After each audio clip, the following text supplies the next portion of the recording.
சுழல்வல்லன் சோர்விலன் அஞ்சான் அவனை இகழ்வல்லல் யார்க்கும் அரிது என்ற அருமையான 647வது திருக்குறள்.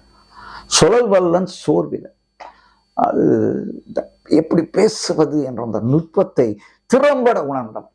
சோர்விலன், அவனை யாரும் ஒண்ணும் பண்ண முடியாது. அவனை மாறுபாடு கொண்டு ஜெயிக்கலான்னு யாராவது நினைச்சா அவன் ஒண்ணும் பண்ண முடியாது. இகழ்வல்லல் யாருக்கும் என்றால் உலகத்தில் யாருக்கும் எவருக்கும் அரிது என்று சொல்லுகிறார். அப்ப என்ன அர்த்தம்? சொல் ஆற்றலை நாம் பெருக்கிக் கொள்ள வேண்டும். எப்படி பேசுவது, அழகாக பேசுவது, நயம்பட பேசுவது, மருட்டி பேசுவதல்ல, அவர்கள் மனதில் படுமாறு பேசுவது, அவர்களை புரிய வைப்பது, அவர்களுக்குள் நல் உணர்வுகளை ஏற்படுத்துவது, தாக்கத்தை ஏற்படுத்துவது, ஊக்கத்தை ஏற்படுத்துவது, உயர்வு சிந்தனையை தூண்டுவது, இதெல்லாம் நல்ல சொல்லாக்கம் இல்லையா? சில பேர்கிட்ட பேசினா நமக்கு சந்தோஷமா இருக்கும், சில பேர்கிட்ட பேசவே பயமா இருக்கும். நம்ம முதல் வகையா இருக்கும்.